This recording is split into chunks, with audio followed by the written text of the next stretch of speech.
Olá, amigos! Programa Cult no ar. Sou o professor Marco Cordeiro. Hoje aqui mais um programa especial, direto das lojas Todeschini, no coração da cidade, aqui no Calçadão. Se você ainda não conhece as lojas Todeschini, venha, aproveite, adquira sua casa, sua mobília, sua cozinha. Você vai ficar maravilhado com o ambiente que você encontra aqui bem na praça central da Catedral. Na esquina aqui, você vai poder contemplar esse ambiente. A loja está todas as mercadorias, todos os produtos com 10 vezes no cartão, e você ainda adquire 50% de desconto nos complementos, né, no mobiliário, a partir que você vem aqui e faça seu negócio, vem aqui, fale com o seu Cádio, com a Caionara, que o pessoal será muito bem atendido. A única loja do Brasil da franquia Todeschini a conquistar o prêmio Diamante, né, que envolve assim, uma série de exigências, desde do preço, a qualidade, a localização, ao recall, né, que é a assistência com o cliente. E a loja Todeschini, um orgulho para a nossa cidade, conquistou o prêmio Diamante em 2015. Né? Vamos ver se em 2016 nós repetimos de novo aqui, deixamos esse título para a nossa cidade, né, na franquia da Todeschini. E o programa Cult, sempre um papo interessante, né? Hoje estou com o meu amigo aqui, meu professor, né? Me deu aula na Unifacvest há uns 4 anos atrás, na minha graduação de Educação Física, e aprendi muito. O professor Rafael Araldi Vaz, né? Eu assim me recordo, já estava na graduação, assim, estava um pouco adormecido a questão de leitura, de estar refletindo, e nas aulas do professor, assim, a gente, nossa, viajava legal e pensava e refletia um pouco. A gente percebia que mesmo sendo na área da humanas, o professor Rafael sempre vinha já com o seu programa muito bem definido, né? Conversava, falava com a gente a aula toda, e eu convidei ele para estar aqui, né? Foi uma indicação até de uma amiga em comum nossa, a professora Vanessa, que esteve aqui falando dos amores em Lages na década de 70, e aí eu comecei a namorar que o professor viesse aqui na nossa entrevista, no nosso programa Cult, e hoje nos deu o prazer de estar aqui, né? Falando de 2 obras dele que nós já vamos abordar aqui, né? Que é o último lançamento, Nos Poros da Civilização, que é um livro sobre, fala sobre os leprosários, sobre a história, né, dessa doença, que o professor vai nos dizer melhor aqui. E também ele é um Foucaultiano, né? Assim, quer dizer, não sei se ele pode me corrigir se esse termo se aplica mesmo, né? Assim, e é sobre um livro de Michel Foucault, né, que fala bastante sobre a questão da punição, que fala sobre várias questões sociológicas, né, que ele vai estar nos contando hoje aqui. Professor Rafael, seja bem-vindo ao nosso humilde espaço do programa Cult. É um prazer poder estar aqui. Estou muito satisfeito de poder contar com um amigo aqui hoje. Eu, assim, sempre inicio a nossa conversa perguntando para o entrevistado. Sei que você é historiador, professor, é um intelectual, assim, aprecia muito a questão de estar lendo, conversando, refletindo. Gostaria que você me dissesse assim, quem é o Rafael, como que começou essa ideia pela história, se foi um professor, os pais, né? Qual a tua formação, a tua origem, assim, desde lá da escola média, fundamental. Conte um pouco para nós quem é o Rafael. Obrigado, Marco. Bem, é difícil a gente falar um pouco sobre, né, origens, sobre quem nós somos, né? Essa é uma pergunta, acho que bastante sempre pertinente, mas complicada de ser dada. Se te acalma, né? Os meus outros convidados também disseram isso, então a nossa saia justa inicial. Exatamente. Bem, mas o meu interesse pela história, se é que é possível eu identificar aí uma linha mestra para ver de onde isso vem, começa, na verdade, na minha adolescência, né, por interesses, de modo geral, com filosofia e literatura, que era uma coisa que, né, sempre me interessou. Se eu puder atribuir isso a alguém, né, em particular, tu perguntou a questão das relações familiares, né, provavelmente a minha mãe, né, a professora Ângela, que é professora de literatura, e por ter estimulado, né, o estudo e a leitura de textos literários, né, quando a gente era adolescente lá em casa, talvez isso tenha, né, sido uma boa contribuição.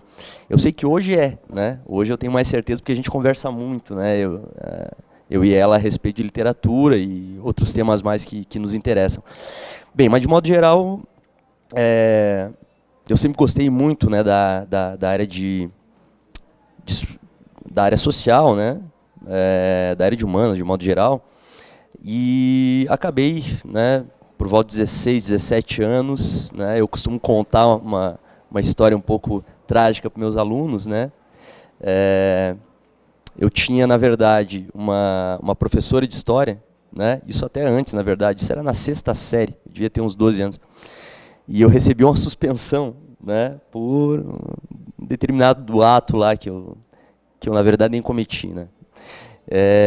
E depois daquilo, né, acabou que eu precisava comprovar para ela que eu realmente sabia, né, de história, né. Então comecei a estudar, me envolver um pouco mais com história justamente por volta dessa época. Então eu lembro que eu estava na 7ª, 8ª série, né, e eu tive ela de novo como professora. E acabei melhorando minhas notas, né, justamente como uma forma assim, de mostrar para ela que eu era um bom aluno. E eu sei que, indiretamente, né, isso é um dos elementos que, na minha memória, né, me marca como uma espécie de divisor de águas entre, né, uma criança que não tinha muito interesse por história e que passou, meio forçadamente, né, a desenvolver esse interesse, né, e por consequência acabou ganhando gosto, né, por isso. Então é uma história meio irônica, mas enfim, foi como ela me parece que aconteceu no primeiro momento. Mas, claro, né, a gente gosta de sempre criar uma origem quase mitológica, né, para as nossas, os nossos desenvolvimentos, as nossas percepções e também para a nossa vida profissional, etc. E eu acho que esse aí seria talvez o marco de fundação, né, do momento que eu me interessei por história. Mas, na verdade, claro, né, o interesse foi sendo marcado muito mais pela experiência de leituras, né, pelo gosto também, né, gradativamente, por discussão política, né. Então foram diversos elementos que foram abrindo a minha curiosidade e me levando para essa área, né. Legal. E a sua formação, professor? Você de lá da escola, você ensino médio, depois da graduação, como foi? Bem, Você é de Lages mesmo? Sim, eu sou de Lages, né? Eu comecei a minha graduação, na verdade, aqui em Lages. Depois eu fui para a UDESC, em Florianópolis, né? E encerrei ela por volta do ano 2007, 2006, né? E em seguida fiz mestrado em História Cultural na UFSC, né? Foi quando então eu acabei desenvolvendo uma pesquisa que na verdade já tinha nascido da experiência de um TCC, né? Que vinha sendo desenvolvido no ano 2006. E em 2007 eu iniciei essa trajetória mais consistente de pesquisa sobre a colônia Santa Teresa e sobre as políticas de saúde pública de combate à lepra em Santa Catarina, né? E no Brasil. Atualmente, né, eu estou doutorando, né, ou seja, estou no processo de doutoramento pela Universidade Federal de Santa Catarina também, né, pelo mesmo programa. Já, na verdade, em outro direcionamento de pesquisa, né, muito pouco relacionado com a parte de história da saúde, mais com a história das religiões e religiosidades. Mas, bem, de modo geral, a minha experiência, né, dentro da trajetória, dentro da história, tem sido marcada por estudos que envolvem a parte de história da saúde, das doenças, né? Particularmente, né, um certo interesse, eu não diria que seria uma coisa que me define, mas um certo interesse, né, pelo pensamento do Michel Foucault, que eu acho que é um grande pensador, né, que, se eu fosse remeter à tua pergunta inicial, né, uma das grandes influências do Foucault é Nietzsche, e eu não sei, na idade de 16, 17 anos, me interessei muito, né, por esse pensador, por determinadas questões, e acho, inclusive, que o que me fez, né, escolher e achar uma espécie de elemento intelectual de muito valor para se pensar a realidade, que é o Michel Foucault, né, talvez isso tenha nascido nas leituras de Nietzsche que eu fiz um pouco mais na adolescência, né, e que acabaram me remetendo a esse autor. Mas a questão, de modo geral, da minha formação, basicamente é essa. Né? Legal, legal, Rafael. Beleza, joia. Rafael, então, quem é Michel Foucault? Coloque assim para nós um pouco a par. Eu sei que a gente caberia aqui vários programas só para desenvolver as teses, os artigos, os livros e como foi esse pensador, né? Então, um pouco uma síntese, aqui, até que a gente entre nas obras, que hoje a gente vai desenvolver um pouco mais aqui. Quem é Michel Foucault? Bem, Michel Foucault é um intelectual francês, né, que durante as décadas de 50, 60 e 70 desenvolveu estudos, né, bastante originais, inicialmente, né, a respeito da história, né, da clínica, da história das experiências, né, do desenvolvimento dos saberes psiquiátricos, né, e psicanalíticos, e que acabou, a partir da sua trajetória intelectual, né, voltada ao estudo, né, dos saberes que se fundam principalmente no século XIX, como o caso, né, da medicina que a gente denomina como anatomoclínica, a medicina convencional ocidental, e, ao mesmo tempo, né, o próprio conhecimento da área jurídica, né, saberes que, de modo geral, no entendimento do Michel Foucault, são fundamentais para o desenvolvimento da sociedade moderna, né, do século XIX e XX. Claro que é muito difícil apresentar uma trajetória sobre Michel Foucault, considerando que ele desenvolveu uma análise bastante complexa, né, consistente, original, sobre diversos temas, né? Esses são alguns que eu poderia estar aqui elencando para vocês. Mas, como a pergunta é quem ele é, né? Talvez ele seja esse intelectual que tenha se debruçado por alguns temas realmente bastante distintos, com abordagens bastante inovadoras, e que abriu a possibilidade de se repensar, né, de outras formas, com outras categorias teóricas, né, o sujeito da modernidade, de modo geral. O livro Vigiar e Punir dele, acho que é o mais famoso, não sei, assim, na verdade foi o único que eu li dele, assim, realmente, que é apresentado na graduação, né? Isso. Mas a gente percebe que talvez assim foi algo que impactou bastante, talvez mundialmente, para que ele pudesse ficar conhecido e as teses dele um pouco mais penetráveis, vamos dizer assim. O Vigiar e Punir, que é publicado, se eu não me engano, em 74, ele vai ser uma espécie de divisor de águas no que diz respeito à massificação do Michel Foucault, se a gente pode chamar assim, né? Que é um momento realmente onde, por dois elementos pelo menos, né, se torna propício isso. Primeiro, pelo próprio livro, né, e pelas condições que o Michel Foucault estava na década de 70, onde ele estava se envolvendo muito com entrevistas em rádios, usando mecanismos modernos, né, de ampla divulgação, né, e dando aulas, inclusive, né, através desses mecanismos, e que, junto com um livro que trouxe um tema altamente interessante, né, e que renovava, né, em grande parte, os estudos a respeito, né, do conhecimento da área jurídica, né, do campo do direito e, fundamentalmente, das práticas prisionais, ele acabou ganhando acabou ganhando uma certa fama, né, na década de 70, por conta, né, desse livro. E também por esse livro ter um caráter, me parece, um pouco mais didático, um pouco mais claro, porque o pensamento do Michel Foucault, de modo geral, ele é um pensamento relativamente complexo, né, e pela diversidade de temas que ele trata, né, e por ser um teórico também, esse foi um dos livros que certamente mais teve contato com uma recepção pública mais didática, vamos dizer assim, né? Parece que seja isso. Legal, legal. Professor, vamos falar desses dois livros aqui, daí a gente vai tentar amadurecer os temas aqui, então vamos entrar. O primeiro deles, Michel Foucault e as Ciências Humanas, Transversalidades, Leituras e Apropriações. Nos conte um pouco assim, quem depois, assim, quem pode adquirir, aonde se adquire, do que se trata exatamente essa obra, né? Depois nós vamos entrar no lançamento aqui nos poros da civilização. Mas por que esse livro? Como é que nasceu essa ideia? Do que ele trata exatamente assim? Quais foram as colaborações? Alguns sofrimentos que sempre se dá para fazer uma obra, né? Eu que escrevo mensalmente para a revista já sei assim que às vezes escrever um texto, né? Imagina um livro. Como é que nasceu essa ideia, prof? Bem, na verdade esse livro ele foi organizado, né, também pelos professores Rodrigo de Vivares Soler, hoje professor da Estácio de Sá, né, também pelo professor Gustavo Capobianco Volaco, ambos são da área da psicologia, né, o Gustavo Volaco é coordenador aqui em Lages, né, no curso de psicologia. Aonde?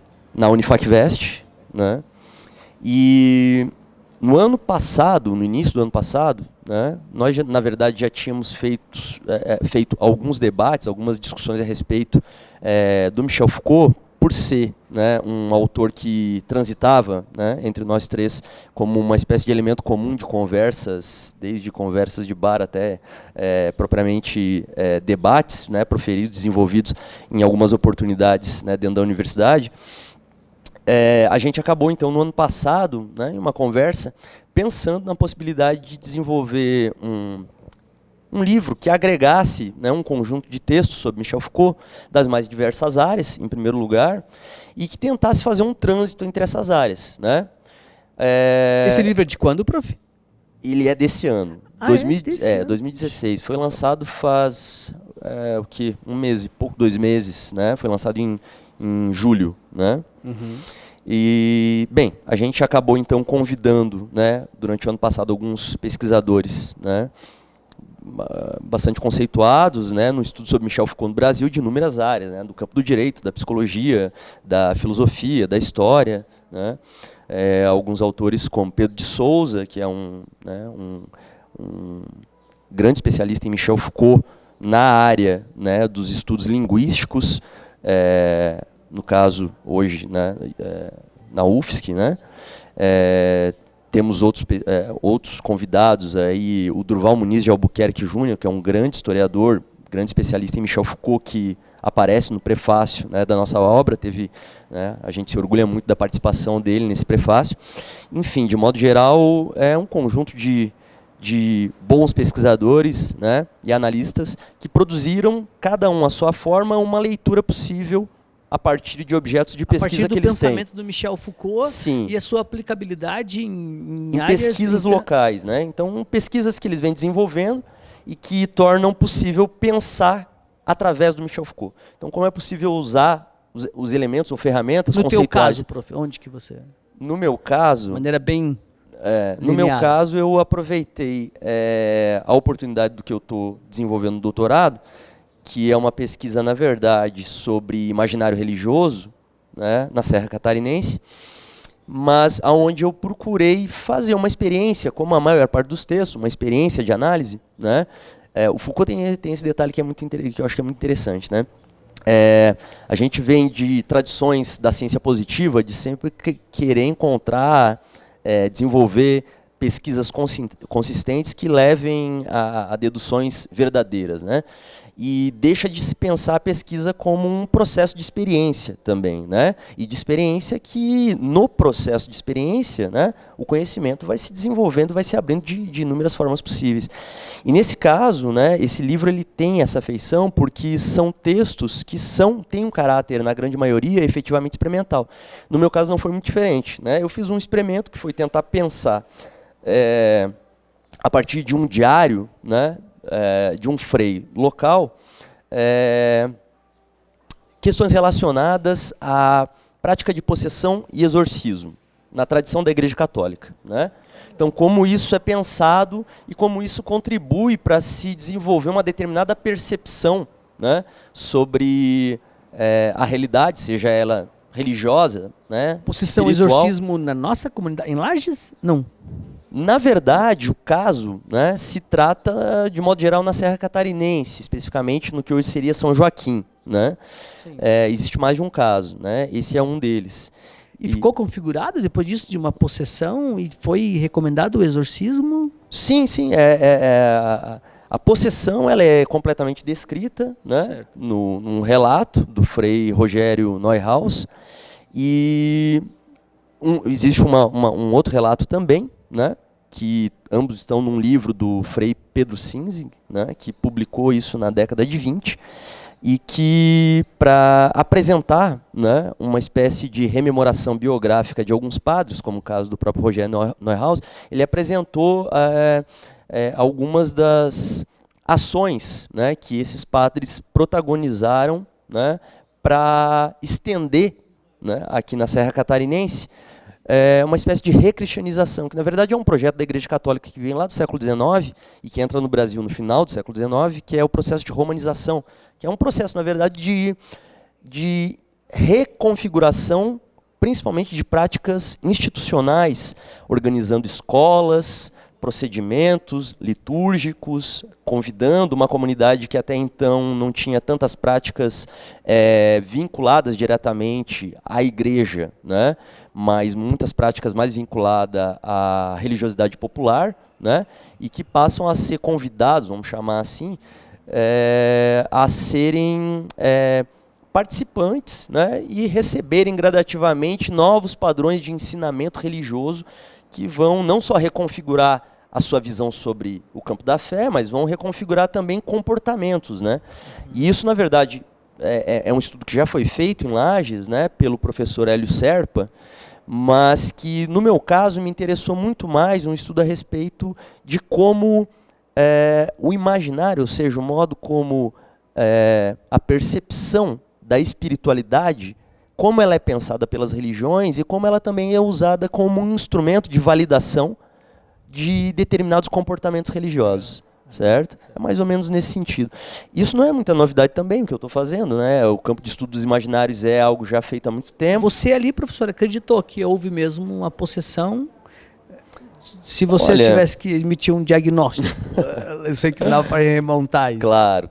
Tipo, mais ou menos, há uma inspiração, há uma semelhança no romance do William Peter Blatty, O Exorcista, nesse caso, sim? Do modus operandi, da maneira com que... Na verdade, há uma proximidade, né, mais com o que seria, na verdade, produzido pelo Aldous Huxley, né? Que é o caso da sim, exatamente, mesmo autor, mas no caso do livro As Possessões de Ludan, né? Na verdade, né, o tema, né, da possessão como estudo, como estudo no campo da literatura e também no campo da sociologia, da filosofia, ele vem sendo feito por alguns autores desde a década de 50. O Huxley é um dos primeiros a fazer isso, mas com um caráter mais ficcional, onde ele, evidentemente, desenvolve uma análise, mas se envolve muito mais com a história das freiras ursulinas, que no século XVI teriam sido assediadas, né, pelo demônio, e isso teria gerado uma comoção dentro de um mosteiro, né? E ele fez uma análise a respeito disso. Essa análise ficou, né, muito conhecida, muito famosa. E depois um autor chamado Michel de Certeau, na década de 60, vai fazer, que é um padre jesuíta, e que é um grande estudioso, inclusive, uma pessoa que trabalha de forma muito próxima ao modo do estudo como Foucault também trabalha, né? Que é o estudo da análise dos discursos, né? O estudo da análise daquilo que se diz a respeito do que se acontece, né? Vamos dizer assim. Ele passa a estudar, então, no século XVI, esse mesmo caso de possessão descrito pelo Aldous Huxley, e entende, chegando ali à tua pergunta, que existe procedimentos repetitivos no modo como a possessão acontece, como o exorcismo procede e como ele, inclusive, é relatado posteriormente, né? Então, esses elementos, né, que são descritos pelo Michel de Certeau, são os mesmos elementos que eu procuro também analisar. Então, vou tentar sintetizar, porque, na verdade, é um tema complexo. É difícil falar sobre isso. Eu acho mais fácil escrever do que falar. Mas, assim, basicamente, o que eu procuro estudar e compreender não é tanto algo que responderia se a possessão aconteceu ou não, né? Porque o meu interesse está mais no campo de como um discurso é feito a respeito dela, e esse discurso ele tem todo um procedimento, ou seja, o que se diz sobre aquilo que aconteceu segue uma regra de contar, uma regra narrativa, né? Qual seria essa regra narrativa, né? O Michel de Certeau diz que em todos os casos de possessão, né, no mínimo 3 elementos são fundamentais, né? O primeiro é a presença de um ser que fala no lugar de outro ser, né? Esse ser que fala no lugar de outro ser, ele precisa ser identificado. Portanto, existe uma espécie de catálogo que diz quem é que está dentro do sujeito, né? Dentro do conceito da Igreja Católica, né, dentro do conceito da tradição católica do cristianismo, né, aquilo que assedia os pensamentos, aquilo que assedia os corpos, aquilo que assedia o espírito de um determinado sujeito, né, tem um nome, né, o demônio. E isso, na verdade, é algo que tem data também, né? Esse tratamento de se entender que a possessão é um elemento próprio do demônio. Por exemplo, se você vai em outras culturas, né, o próprio termo possessão não existe muitas vezes, mas mesmo que ele exista, pode-se atribuir vários tipos de sujeitos que estão, né, sendo... Tanto que existe várias denominações para isso, né? Existe o termo incorporação, né, o espiritismo vai falar em outra coisa que é mediunidade, mas a possessão ela é uma forma de definir que o sujeito está sendo assediado, né, por um determinado tipo de entidade, e essa entidade particularmente precisa ser identificada na prática do exorcismo. Quer saber, então, quem ela é, né? Ou seja, que tipo de demônio. E o outro ponto é que é preciso identificar aquilo que o Certeau chama de terapêutica, ou seja, como tratar, né? Para se tratar, você precisa saber o nome do demônio, né? Então, por isso, na Igreja Católica, no século XVI, junto com o desenvolvimento de técnicas de confissão. Essa técnica Jesus já usou, né? Quando foi exorcizar, e a primeira coisa que ele fez, ele perguntou, quem é você, né? E eu sou Legião, né? Como se chama Legião? Sim. Quer dizer, é você enfrentar os medos, os demônios, tentando nominá-los, claro, né? Exatamente. Mas, por favor, continue. Exatamente. Claro, isso tem uma tradição que vai remontar, né, à própria experiência das narrativas que evocam a figura de Jesus também, né? Mas, como... Se a gente for pensar do ponto de vista do que é o que a gente chama na história de imaginário religioso, tudo aquilo que se pensa, né, espiritualmente sobre uma época, se imagina, né, sobre uma época, ele sofre o impacto do modo como aquela época pensa a sua realidade, né? Ou seja, né, um exemplo, o termo demônio ou o termo fantasma, eles têm história. Né? Eles têm um momento onde foi cunhado esse termo e onde esse termo ganhou um conjunto de sentidos específicos, né? Daimon na Grécia não tem absolutamente relação alguma com o que significa demônio para a Igreja Católica, por exemplo, né? É radicalmente distinto. Mas não é só uma distinção de palavra, é uma distinção de percepção, por isso de imaginário religioso sobre isso. Mas voltando só para eu fechar esse papo da possessão, então, um modo de identificá-la seria, então, né, de identificar o sujeito que fala na pessoa, que não é ela, né, não é o Rafael, não é a Maria, não é o João, né, é saber quem ele é. Né? Então, no ato do exorcismo, né, existe a necessidade de descobrir de quem se trata aquela fala. Né? Porque a possessão seria o momento onde a pessoa está tomada. São 3 elementos. Primeiro é essa personalidade... Isso, a personalidade que deve ser identificada, né? A terapêutica, que é você, através da personalidade identificada, fazer o exorcismo sabendo quem ela é, né? Dirigindo, portanto, né, aquela determinada entidade ou demônio, né, para que ele se retire do corpo em nome de determinados procedimentos, né, que são as rezas que são praticadas no exorcismo. Né? E um terceiro ponto, né, que é o que o Michel de Certeau demonstra muito bem, que é o fato de que a possessão ela é um cenário. Então, o que acontece?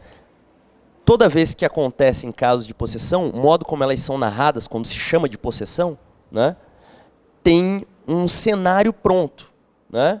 um cenário que sempre envolve um tríptico, né? Envolve a figura da possessa, a figura de quem possui, né? O demônio que deve se descobrir, e a figura de uma autoridade revestida, né? E que procura personificar, né, em nome de Deus, a purgação, a limpeza, né, que é o padre, e dentro de um determinado cenário de acontecimentos. E por que ele chama de cenário, né? O Certeau chama de cenário, para resumir esse papo, porque ele tenta mostrar que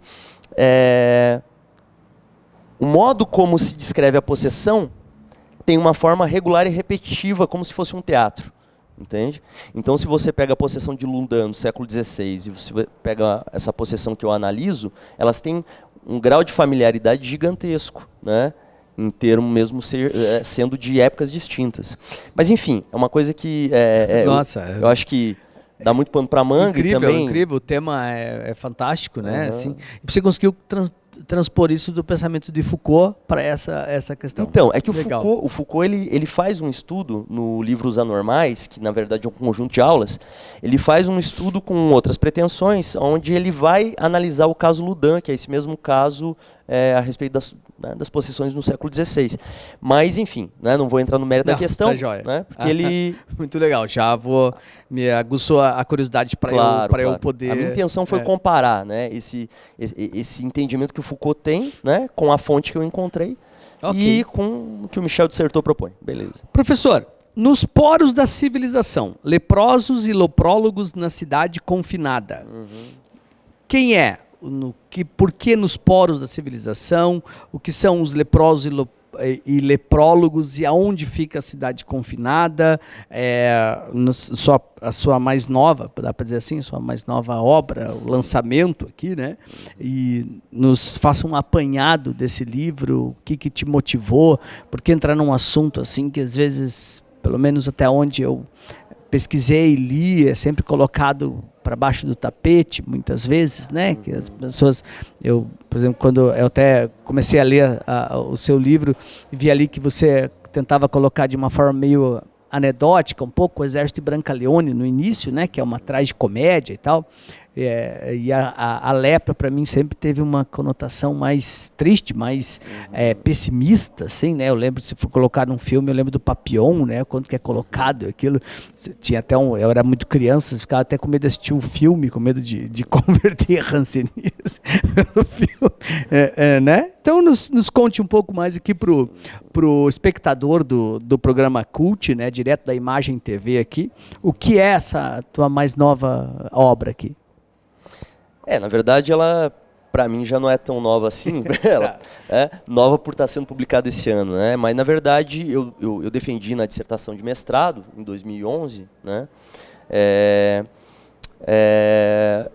Uma pesquisa que, como eu falei no início, quando tu me perguntou, começou por volta de 2007, né? 2006, 2007, com uma experiência TCC, e aonde eu me interessei em investigar, né, algo que eu soube na época, porque eu trabalhava na Secretaria do Estado de Saúde de Santa Catarina, que era um caso de uma colônia em São Pedro de Alcântara, chamada Colônia Santa Teresa, e que, do ponto de vista assim, do contar, né, popular, se falava muito a respeito de pessoas que teriam sido confinadas nesse local por serem portadores de lepra, alguns casos de pessoas que poderiam inclusive ter tido suas casas queimadas, né, durante o processo de captura, enfim, uma série de informações que eu fui sabendo gradativamente foi me chamando a atenção.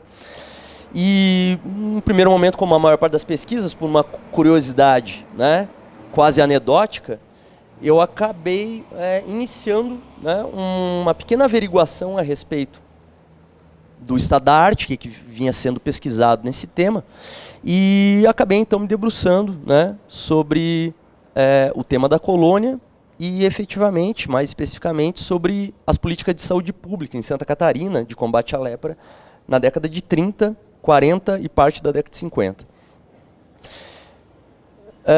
Nos poros da civilização, por quê, né?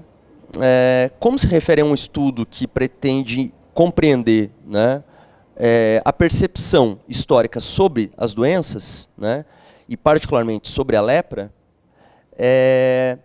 e como, ao mesmo tempo, né, nós estamos diante de um contexto onde as políticas de saúde pública de combate à lepra servem, né, em larga medida, para o desenvolvimento da modernização, né, da sociedade brasileira, e fundamentalmente isso significa civilizar, significa trazer um processo de civilização, de readequação, né, dos costumes sanitários, higiênicos, comportamentais. Tudo isso está, na verdade, no mesmo bojo, né? Isso não é novidade nenhuma também, porque uma grande quantidade, uma larga quantidade de estudos dentro da história já se debruçaram sobre esse tema dos processos de modernização no campo do estudo sobre as cidades, né, do estudo sobre as leis do espaço urbano, a regulamentação das condutas dentro das cidades, também o estudo sobre os padrões de organização de higiene na cidade e no campo, enfim. Isso, de modo geral, perfaz várias outras obras. Mas, no meu caso, eu procurei entender, então, esse processo civilizador, ou esse processo de trazer um perfil moderno e civilizado, né, em termos técnicos, em termos de saúde pública, e em termos de educação, inclusive. Eu acabei, então, usando esse título metafórico, Nos Poros da Civilização, como uma referência a experiência mesmo, né, de modernizar, né, e aparelhar a saúde pública no estado de Santa Catarina, especificamente.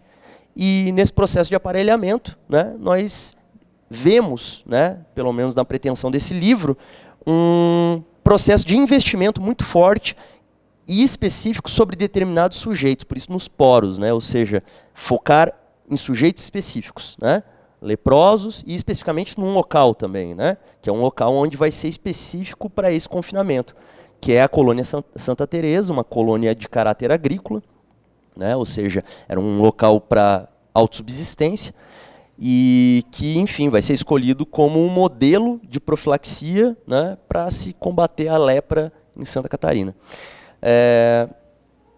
Eu creio que, para justificar o título, né, talvez esses elementos sejam fundamentais para um leitor que, num primeiro momento, não tenha entendimento sobre essa área e sobre esses estudos, né?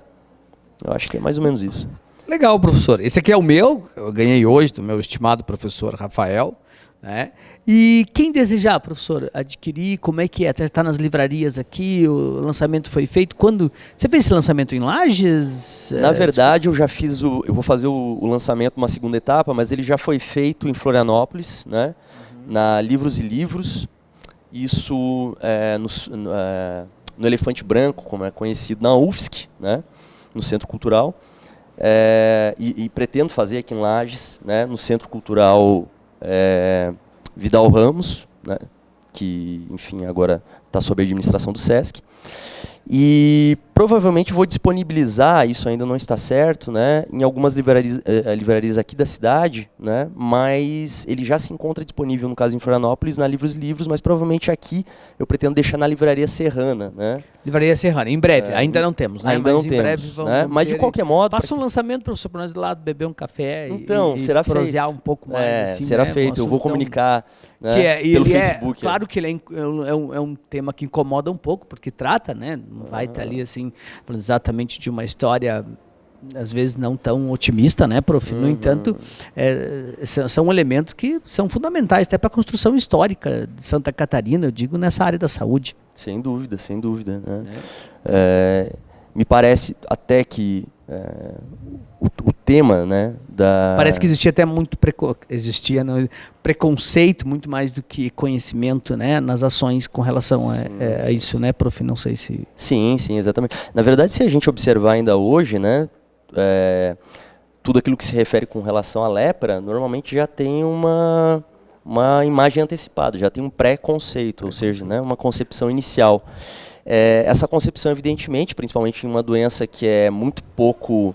ela é familiar em termos de vocabulário, em termos de falsa percepção sobre ela, né?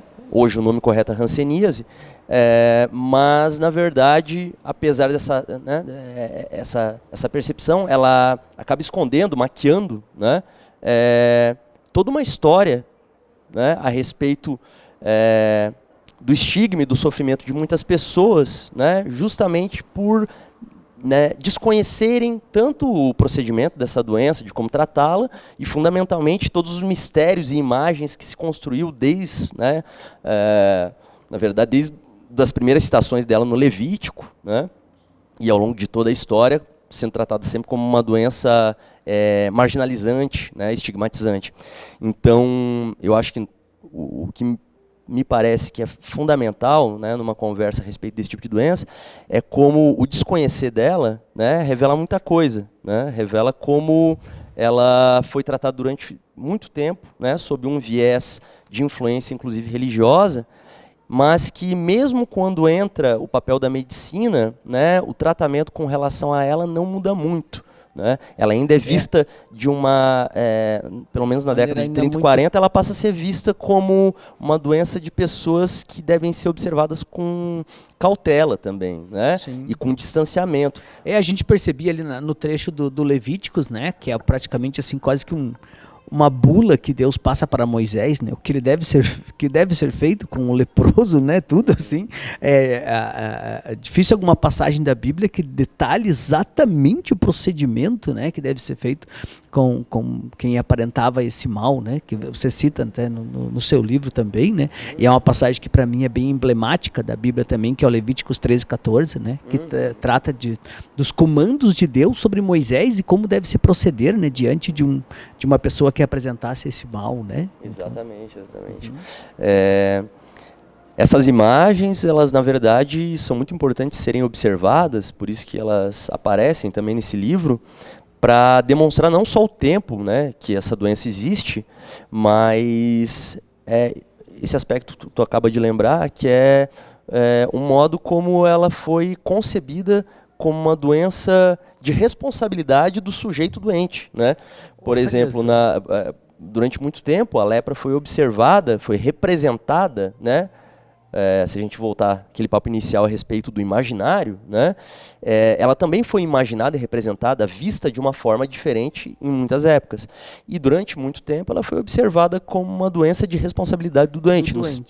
No sentido de que, por exemplo, na Idade Média, né, uma pessoa que era vista como leproso era uma pessoa que tinha algum tipo de relação próxima ao demônio, né, novamente, algum tipo de vínculo, né, com pecados carnais, né, ou seja, com algum tipo enfim, com algum tipo de pecado.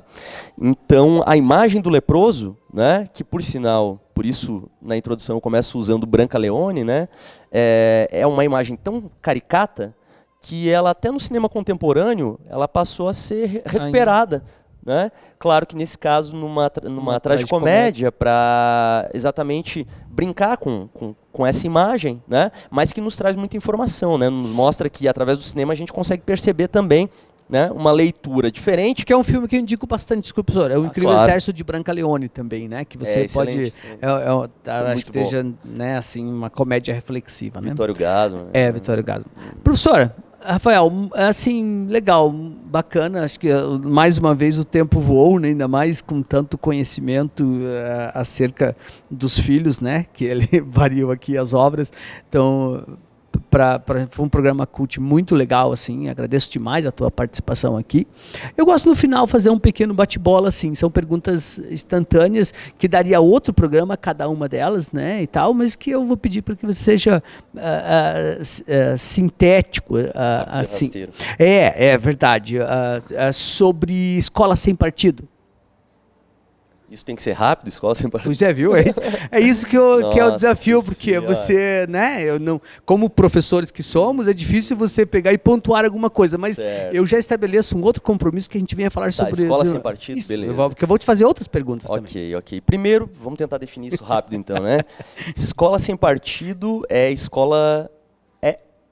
antes de mais nada, um projeto, né, de uma escola com partido, né? Ou seja, é na verdade um projeto que em suma, tenta propor, né, a ideia de que a escola, né, não deve ter nenhum tipo de intervenção supostamente ideológica e que abre espaço para uma série de discussões como uma categoria totalmente desarticulada, né, como a ideia de ideologia de gênero, né, e outros entendimentos ideológicos, mas que, resumidamente, né, esse projeto, por si, ele já é ideológico, né? Digo ideológico no sentido de que ele é partidário, né, ele tem uma história. Se você pesquisar um pouquinho, né, em 2004, mais ou menos, começou esse projeto no Rio de Janeiro, né, com o vereador Carlos Bolsonaro, né, e isso foi se estendendo, né, dentro da família Bolsonaro, né, o Flávio Bolsonaro foi quem levou, o deputado Flávio Bolsonaro foi quem levou adiante esse projeto, que hoje está em tramitação, né, e que, na prática, basicamente, tenta supor que o papel do professor deva ser, né, um papel, antes de mais nada, técnico e objetivista, como se o professor não fosse, né, revestido, como é o jornalista, como é a própria criança, o aluno, etc., de elementos subjetivos, né? Isso, para mim, em poucas palavras, né, é um absurdo. Mas, então, maioridade penal. Ou menoridade penal, não sei.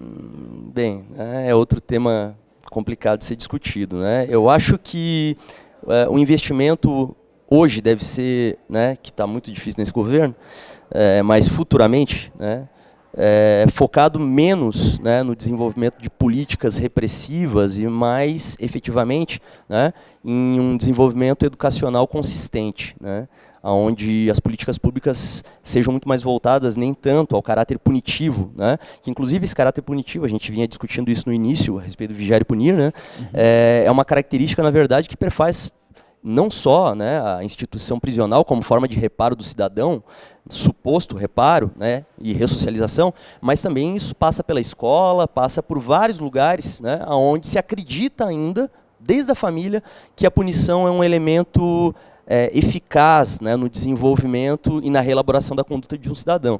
Eu acho que o que a gente precisa mudar é o paradigma, ou seja, é a percepção a respeito desses conceitos, né?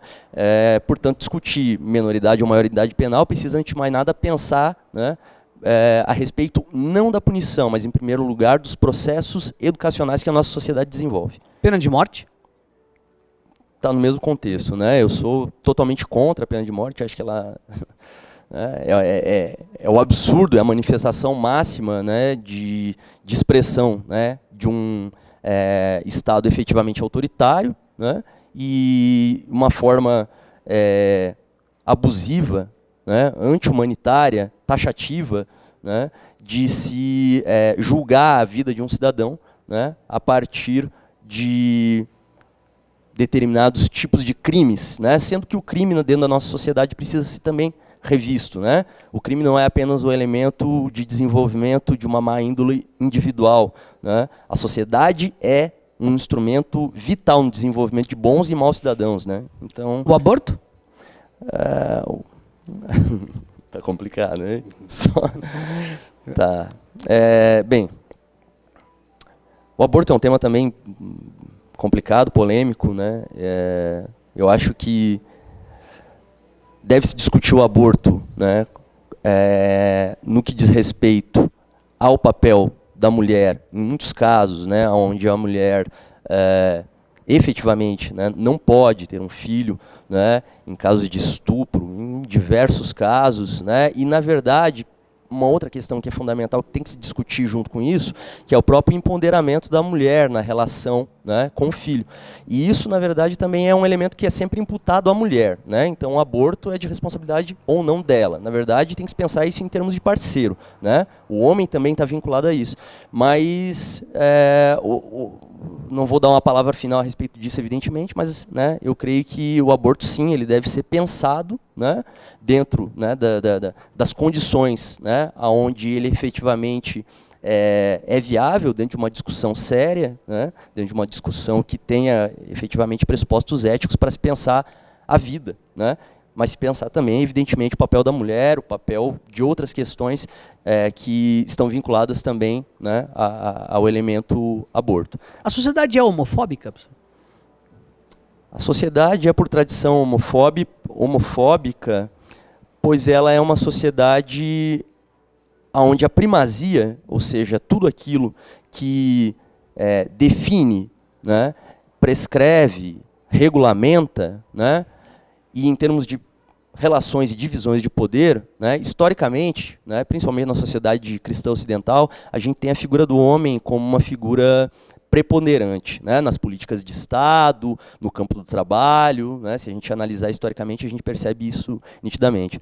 E isso reflete, né, do ponto de vista de uma sociedade que tem por base a figura do homem, e o homem incorpora uma série de representações, né? O homem precisa ser macho, o homem precisa ser durão, o homem não chora, o homem, enfim, né? O homem tem características, né, que não são, não passam, né, por sentimentos, supostamente, ou seja, né, o homem é visto como um determinado sujeito antípoda, né, daquilo que a gente chama de feminino, né? A mulher é chorona, a mulher é sentimental, etc. Essas diferenças, que na verdade são históricas, são construídas também historicamente, elas mostram como a percepção, né, sobre o que se define como homossexual, ou, né, diversas definições nesse sentido, faz com que, de modo geral, a sociedade misógina, machista, e que tem esses conceitos a respeito da figura do homem e da mulher, acabe percebendo sujeitos que não entram dentro do padrão comportamental visto como normal, né, como sujeitos que são estranhos, diferentes, e muitas vezes vinculados a percepções morais, né, como promiscuidade, etc. O que seja aberto ou velado, né, existe dentro da nossa sociedade. Então, se fosse dizer em uma só palavra, a nossa sociedade né, muito embora isso seja uma resposta genérica, ela é homofóbica. Desarmamento? Bem, isso entra na mesma questão a respeito das punições, né? Do meu ponto de vista, não se faz uma sociedade com armas, né? E isso não é meramente uma visão utópica, é a visão de uma cultura efetivamente devotada à paz, né? Se a gente quer pensar efetivamente uma sociedade que tenha um planejamento consistente, que respeite, né, efetivamente a formação das crianças, que tenha uma noção de horizontalidade, ou seja, que tenha uma percepção efetivamente igualitária entre todos os cidadãos, a gente deve pensar, antes de mais nada, a vida, né? Antes de mais nada, o processo formativo, antes de mais nada, o processo educacional. Pensar em armas, né, é pensar em soluções emergenciais para problemas que não são meramente individuais, são problemas de contexto, não são problemas meramente morais. Então, falar em armar a sociedade, né, ou falar também, né, a respeito do uso das armas como forma de controle, né, de qualquer tipo de problema social, né, é falar sobre a necessidade da violência contra a violência, né. Legal. Aí o meu estimado professor Rafael Araldi Vaz, foi um papo fantástico, incrível assim. Você que está na Imagem TV agora, né, podendo reproduzir, vai estar também disponível sempre que você precisar, pode até usar as palavras do professor aí para você inserir no teu trabalho e pesquisar mais. Professor, rapidamente, só assim, para a gente encerrar, 2 obras do Michel Foucault para quem se sentiu curioso pela nossa entrevista. Vigiar e Punir é uma obra que eu acho que é muito boa, né, para um começo de leitura, e Microfísica do Poder, que também é uma coletânea de textos, tem textos curtos do Foucault, que eu acho que para quem tem interesse... Vigiar e Punir, Microfísica do Poder. Ok. Gente, muito obrigado pela sua participação aí, pela a sua audiência direto à Imagem TV. O programa se despede agora. Semana que vem mais uma boa conversa aqui. Tudo de bom, um abraço e até lá.